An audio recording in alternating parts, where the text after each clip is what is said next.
City news के Hindi news bulletin में मैं प्रियंका मिश्रा आप सबका हार्दिक स्वागत करती हूँ। चलिए रूबरू होते अब तक के तमाम खबरों से। बुलेटिन की शुरुआत करते हैं जीने के राज के सुविचार से।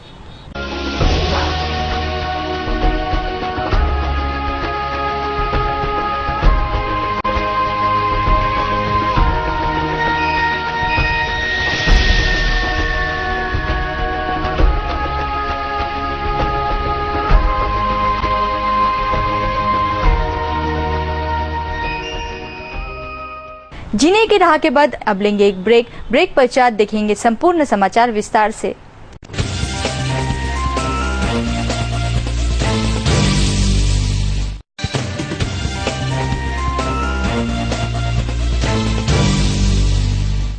अब देखते हैं संपूर्ण समाचार विस्तार से। अमरावती मनपा के डॉक्टर बाबा साहेब आम्बेडकर सभागृह में बुधवार को आम सभा संपन्न हुई। इस आम सभा में कई मुद्दों पर खड़ाजंगी ही हुई है, जिसमें 2.5 घंटे तक यह आम सभा चली। सभा दौरान अनेक महत्वपूर्ण विषय पर चर्चा हुई। हर माह में होने वाली आम सभा बुधवार को हुई। करीब 2.5 घंटे चले आम सभा दौरान अनेक मुद्दे उठाए गए, जिनमें काफी गर्मागर्म बहस छिड़ गई। प्रमुख तौर पर LED लाइट संबंधी विषय पर खड़ाजंगी हुई। इसके तुरंत बाद शिक्षण विभाग द्वारा घोटाला किए जाने पर हुआ।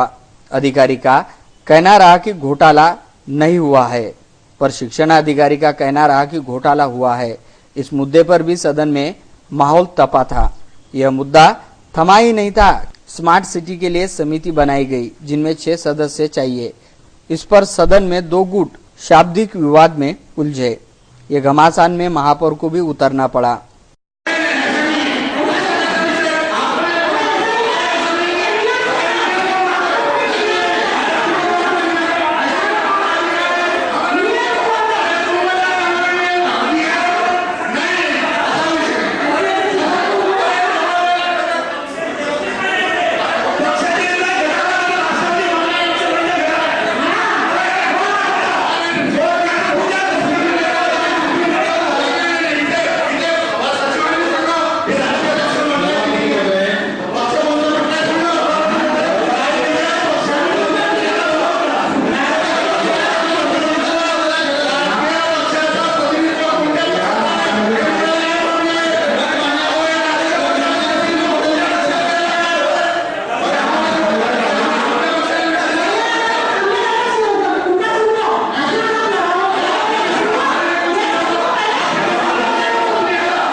सुनील काळे, अविनाश मार्डीकर तथा महापौर में घमासान चला।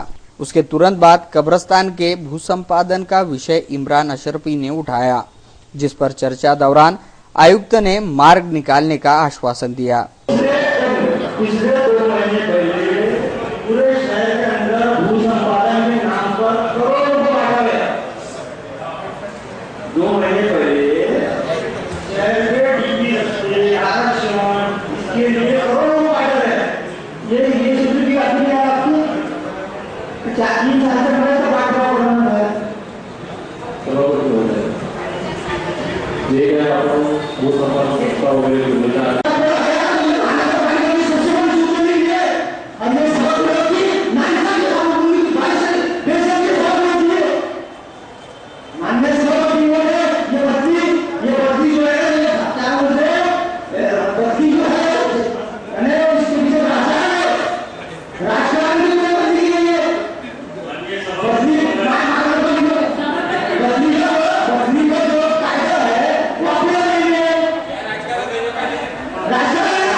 जिसके बाद अपने मर्जी से शिक्षणाधिकारी काम कर रहे हैं। अपने मर्जी से स्कूलों को दत्तक लेने का विषय पत्रिका में डालते हैं। यह सिर्फ विधायक कर सकते हैं, न कि पार्षद। काफी घमासान चलने के बाद शिक्षणाधिकारी को हटाने की मांग आयुक्त से की गई। आयुक्त ने जल्द ही कार्रवाई के आदेश दिए जाएंगे, ऐसा कहा।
जयश्री नामक महिला को उसके ससुराल वालों ने पीड़ित कर उसको एक कमरे में बंद करके कई दिनों तक भूखा प्यासा रखा, जिसकी शिकायत पीड़ित ने पुलिस को देकर सिटी न्यूज के सामने अपनी आपबीती सुनाई।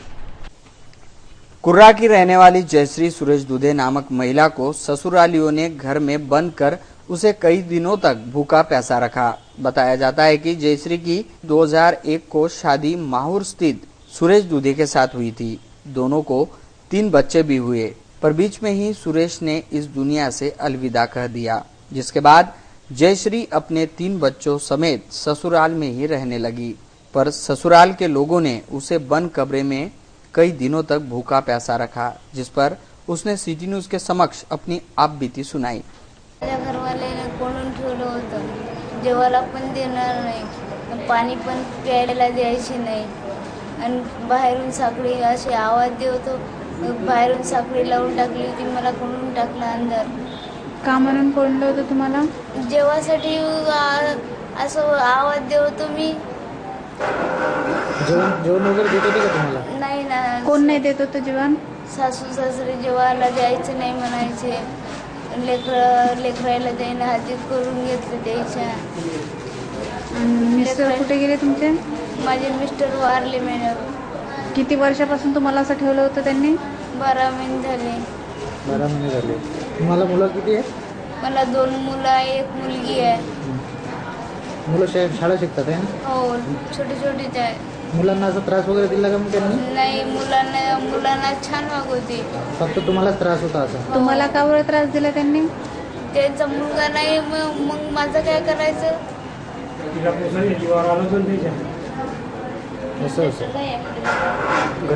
भूख प्यास से गुजरने के बाद जयश्री मरने के कगार पर आई है, जिसे इस हालत में ससुराल वालों ने जयश्री के मैके कुर्रा में ला कर दिया। फिलहाल पीड़ित जयश्री जिला सामान्य अस्पताल में इलाज ले रही है। आणि 12 मध्ये जावायचा ॲक्सिडेंट झाला, तेव्हापासून 4-6 महिन्यानंतर त्या मुलीला छेडमारी होत होती। 1-2 वेळा मारलं सुद्धा। कोण करत होतं छेडमारी? सासू सासरे। हां, सासू सासरे। तेव्हापासून 4-6 महिन्यानंतर ॲक्सिडेंट झाल्याच्या नंतर। सांगा ना तुम्ही, कंटिन्यू बोल। त्यानंतर काही दिवसांना आणखी बिमार पडली तर आम्ही कुऱ्याला नेलं, तिथं तिची तब्येत दुरुस्त केली। डॉक्टरच्या सल्ल्यानं डॉक्टर म्हणे का बाबा हिला भरती करावं लागते। आम्ही तसाच निरोप दिला, त्यानं गाडी आणली, पेशंट हिला घेऊन गेले। त्यावेळेस ती चालती होती, आता तिच्याकडून चालणंही होत नाही, तो उठणंही होत नाही। मग आता तिला इथे कोणी आणून दिलं? तिच्या सासऱ्यानं केव्हा आणलं? 14 तारखेला. तुम्हाला कळवलं नाही का त्यांनी? मी गावात नव्हतो, इथे ऍडमिट कोणी केलं त्यांनी? मी गेलो नाही आणून कुठे दिले सासऱ्याने? पुण्याला. अच्छा, गावाला आणून दिलं. हा. आणि इथे तुम्ही ऍडमिट हा, केलं. मग तुम्ही पोलीस स्टेशनमध्ये अशी तक्रार नाही केली का? हे दिलं त्याने लिहून. शहर के यातायात विभाग द्वारा शहर के यातायात को सुचारू करने के लिए कड़क मुहिम जारी की गई है, जिसके तहत रास्तों पर खड़े वाहनों को जामक लगाकर कार्रवाई की जा रही है। बुधवार को शहर भर यह कार्रवाई चली। शहर के यातायात विभाग द्वारा एसीपी, पीआई तथा पुलिस कर्मचारियों का एक जत्था यातायात सुचारू करने के लिए शहर भ्रमण कर कार्रवाई कर रहा है। इस कार्रवाई के तहत बीच रास्तों पर खड़े वाहनों को जामर लगाकर कार्रवाई की जा रही है। शहर के गांधी चौक पर अस्त व्यस्त तरीके से खड़े ऑटो पर विभाग द्वारा अल्टीमेटम देकर कार्रवाई की गई।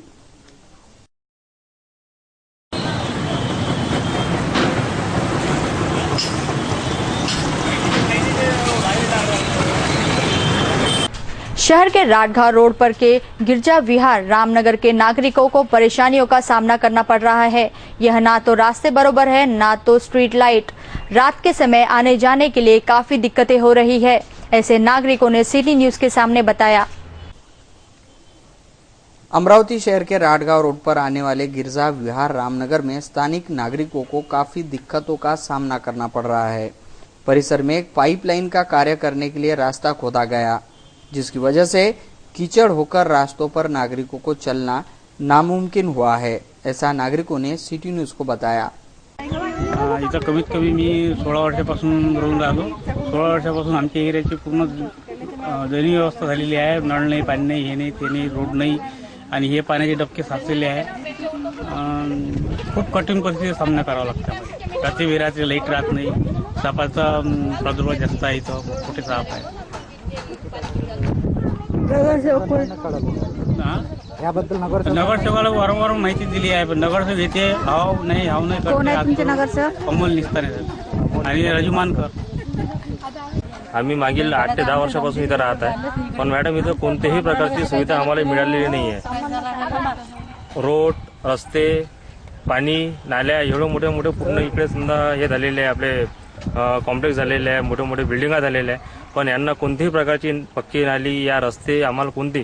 आता हे फक्त नाल्याचे जेव्हा पाण्याचं काम जे सुरू झालेलं आहे, याच्यामुळे पूर्णचे पूर्ण रस्ते आमचे जे खडीकरण झालं होतं त्याचा पूर्ण दयनीय अवस्था झालेली आहे। रोज समजा इथून कमीत कमी गाडी, कोणाच्या मुलांची शाळा, वृद्ध व्यक्ती इथं पैदल पण जाऊ शकत नाही। मागं आमचे आता जवळचे सहकारी आता गाडीतून पडली, तर सध्या त्यांना जखमी झाले ते। आता नगरसेवकांना मी व्हॉट्सअप केलेलं आहे, नगरसेवकांना पूर्ण दयनीय व्यवस्थेची सांगितलेली आहे, पण कोणतेही नगरसेवक इथे येऊन सध्या अजून पाहिलेलं नाही आहे। आमचा एरिया हा जानकीनगरच्या बाजूने रामनगरमध्ये येतोय। इथे नाल्या सुद्धा नाही आहे। नाल्याच्या बाजूने इतकी सापं जातात की आतमध्ये सरळ घरात शिरतात ते। नाल्या नाही, रस्ते नाही, रस्त्यावर इतके मोठे मोठे खड्डे आहेत की साधी गाडी सुद्धा चालत नाही। इतका भयंकर रोड झाला। आम्हाला फक्त रोड आणि नाल्या द्या एवढी आमची इच्छा आहे, बाकी काही। आणि मुलांच्या शाळेत जाण्याचा प्रॉब्लेम आहे, बसेस सुद्धा येत नाही। बसेस त्या विनीविलाच्या समोर तिथे थांबावं लागते आम्हाला नेऊन। 15-20 मिनिटं आधी जाऊन तिथे थांबावं लागते। परिसर में रास्तों का अभाव है तथा स्ट्रीट लाइट भी रास्तों पर नहीं है, जिसकी वजह से रात के समय आने वालों को तकलीफ होती है। नाही, कारण खूप आम्हाला त्रास होऊन राहिला। ह्या त्रासामुळे आता असं वाटते की आपण मत द्याव कोणाला का नाही द्याव, आता हाच विचार करायचा आता आपल्याला। खूप वाढले न्यूज बुलेटिन में वक्त हो चला है एक ब्रेक का। ब्रेक पश्चात फिर मिलेंगे कुछ अन्य खबरों के साथ। आप बने रहिए सिटी न्यूज के साथ।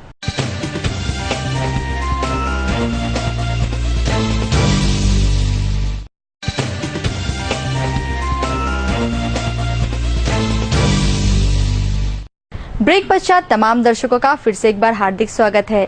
अब देखते हैं कुछ अन्य खबरें। अमरावती शहर के विद्युत महावितरण कार्यालय के सामने महाराष्ट्र राज्य स्वाभिमानी विद्युत कर्मचारी फेडरेशन की ओर से धरना आंदोलन किया गया। इस आंदोलन में अनेक कर्मियों ने उपस्थिति दर्शाई। अपनी मांगे मनवाने के लिए यह आंदोलन किया गया। अमरावती शहर के गर्ल्स हाई स्कूल चौक स्थित के महावितरण कार्यालय के सामने महाराष्ट्र राज्य स्वाभिमान विद्युत कर्मचारी फेडरेशन की ओर से धरना आंदोलन किया गया।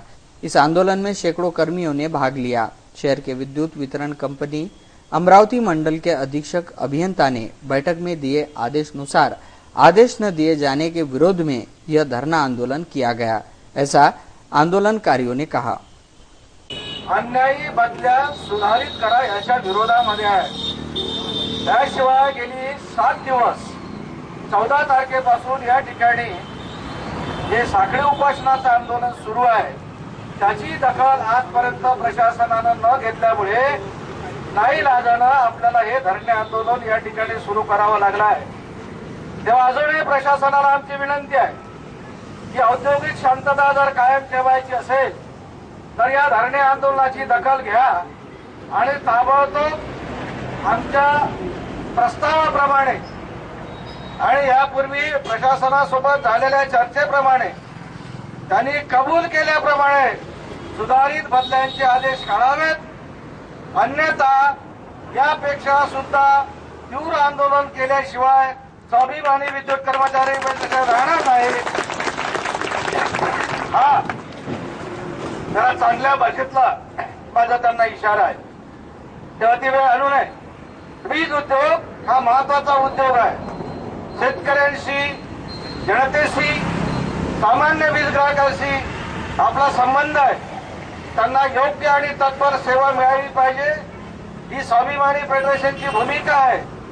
त्याचबरोबर या उद्योगामध्ये कर्मचाऱ्यावर अन्याय होऊ नये, जर केला तर त्याचा प्रतिकार करण्यासाठी सुद्धा स्वाभिमानी विद्युत कर्मचारी फेडरेशन सज्ज आहे।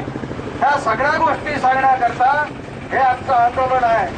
म्हणून अजून प्रशासनानं, सरकारचं प्रशासन आणि झोनचं प्रशासन इथेच आहे, त्यांनी आमचा अंत पाहू नये, ताबडतोब या आंदोलनाची दखल घ्यावी आणि जे काही मान्य केलेले आहेत ते आदेश ताबडतोब कळावे अशी पुन्हा।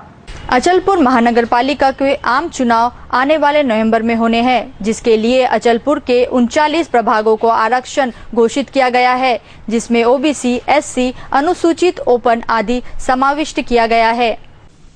आने वाले चुनाव को ध्यान में रखकर अचलपुर नगरपालिका चुनाव आयोग उपविभागीय अधिकारी वेंकटेश राठौड़ द्वारा अचलपुर के 39 प्रभागों का आरक्षण घोषित किया गया, जिसमें ओबीसी के 11, एससी के 5, अनुसूचित के लिए 1, 22 प्रभाग ओपन के लिए रखे गए हैं। जिसके बाद राजनीतिक दलों ने अपनी रणनीति आंकना शुरू कर दिया है। नगरपालिका, जिला परिषद, पंचायत समितियों के चुनाव में सभी राजनीतिक दलों को अपना वर्चस्व दिखाकर अपना परचम लहराना है, जिसकी तैयारियों में राजनीतिक दल लगे हैं। अमरावती जिले की सबसे बड़ी नगरपालिका अचलपुर नगरपालिका, जिसके चुनाव आगामी नवंबर 2016 में होना घोषित हुए हैं। चुनाव आयोग के निर्देशानुसार प्रभागों की प्रभाग रचना हो चुकी है। अचलपुर परतवाड़ा में कुल 38 वार्ड थे, परंतु जनसंख्या बढ़ने के आधार पर 1 वार्ड बढ़ाया गया है। कुल मिलाकर 39 वार्डों को 19 प्रभागों के अंदर बांटा गया है। कुल 19 प्रभागों में कुल 39 उम्मीदवारों में 20 उम्मीदवार महिला होना तय हुआ है। हाल ही में 2 जुलाई को अचलपुर के उपविभागीय अधिकारी वेंकटेश राठौड़ तथा पीठासीन अधिकारी व मुख्य अधिकारी प्रदीप जगताप द्वारा आरक्षण का ड्रॉ खोला गया। इस आरक्षण के ड्रॉ के अंदर 5 अनुसूचित जाति के प्रभाग घोषित हुए हैं, जिसमें 3 महिलाएं हैं और 2 पुरुष हैं। इसी प्रकार 11 ओबीसी के वार्ड घोषित हुए हैं, जिसमें 6 महिलाओं के लिए गए हैं और 5 वार्ड पुरुषों के लिए घोषित हुए हैं। कुल 22 वार्ड यह खुला प्रवर्ग के लिए, जिसमें 11 महिलाएं और 11 पुरुष पार्षद पद के लिए खड़े रहेंगे। वहीं अचलपुर के प्रभाग क्रमांक 17 का वार्ड यह अनुसूचित जाति जमाती के लिए आरक्षित किया गया है। कुल मिलाकर 39 वार्डों से 39 नगर सेवक चुनकर आएंगे। 2 सदस्यीय कार्यप्रणाली से यह चुनाव होने जा रहा है। आपको बता दें कि सन 2011 में हुआ चुनाव यह 4 सदस्य कार्यप्रणाली से हुआ था, परंतु वार्ड की जनता को यह पता नहीं चलता था इसका नगर सेवक कौन है। हर कोई नगर सेवक अपनी जिम्मेदारी से किसी को भी हटकर कहता था कि आप उसके पास जाओ, वो नगर सेवक के पास जाओ, वो नगर सेवक के पास जाओ। जनता के काम नहीं होते थे और जनता के कार्य होने के लिए, सुचारू ढंग से होने के लिए 2 सदस्य कार्य प्रणाली घोषित की गई है। आगामी 14 तारीख तक इस पर प्रभागों पर के आरक्षण पर आक्षेप लेने की बात यहाँ पर कही गई थी। कुल मिलाकर आदिवासी प्रभाग 2 होना चाहिए, इस प्रकार का आक्षेप तुलसीराम धुर्वे व आदिवासी संगठन द्वारा किया गया है। आगामी चुनाव के लिए सभी राजनीतिक दल अपनी अपनी ओर से तैयारी कर रहे हैं। वहीं निर्दलीय उम्मीदवार भी अपनी अपनी ओर से वार्डों में काम के लिए जुट गए हैं। मैं कैमरामैन प्रदीप के साथ नितेश किलेदार, सिटी न्यूज़ अचलपुर। मध्य प्रदेश के खंडवा जिले के दादाजी धुनीवाले के यहाँ हर साल गुरु पूर्णिमा के पावन अवसर पर मेले का आयोजन होता है। इस वर्ष इस आयोजन में लगभग पूरे भारत से 5 लाख भाविकों ने आकर माथा टेका। मध्य प्रदेश के खंडवा जिले में गुरु पूर्णिमा के पावन अवसर पर दादाजी धुनीवाले के यहाँ करीब 5 लाख भक्तों ने माथा टेका। हर साल की तरह पूरे भारत भर से लोग अपनी मन्नत लेकर दादाजी धुनीवाले के दर पर आते हैं। इस साल भी करीब 5 लाख भाविकों ने यहां आकर मन्नत मांगी। सारे परिसर में कड़े पुलिस बंदोबस्त के बीच महोत्सव मनाया गया। इस वर्ष दादाजी धुनीवाले के महोत्सव में करीब 1500 निशान चढ़ाए गए और 108 दीप जलाकर महाआरती की गई।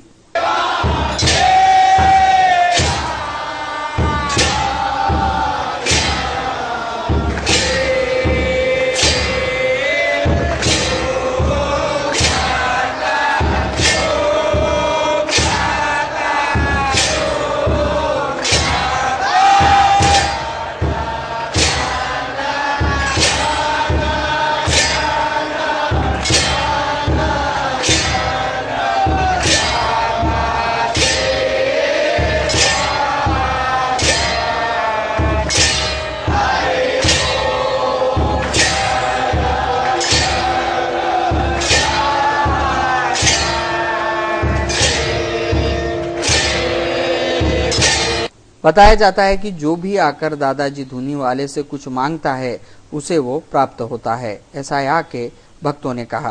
प्रकार से कतारबद्ध यहाँ पर काफी संख्या में बुजुर्ग भी दिखाई दे रहे। कहाँ से आए आप? कितने सालों से आ रहे हैं?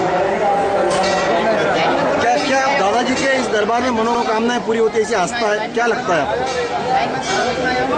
गुरु पूर्णिमा का पर्व यहाँ कैसा मनाया जाता है? कितने वर्षों से आ रहे हैं? कहाँ रहते? नागपुर, महाराष्ट्र से हो? महाराष्ट्र। आप कितने साल से आए? 7 साल हो गए। क्या लगता है यहाँ आकर? आने के बाद में सब शांति लगती है। कितने साल से आप आ रहे हैं? 20 साल से आ रहे हैं। छिंदवाड़ा से आते हैं। क्या दादाजी महाराज गुरु पूर्णिमा का पर्व कैसा मनाया जाता है? बहुत धूमधाम से मनाया जाता है, बहुत अच्छा। यानी वर्ष भर आपके कुछ प्रतिष्ठान है, उनके भी नाम दादाजी के नाम पर दिए हैं, ऐसे कुछ दुकानें वगैरह ऐसे? हाँ। क्या नाम से आपको? दादाजी दरबार मतलब। अब देखते हैं कुछ और महत्वपूर्ण खबरें।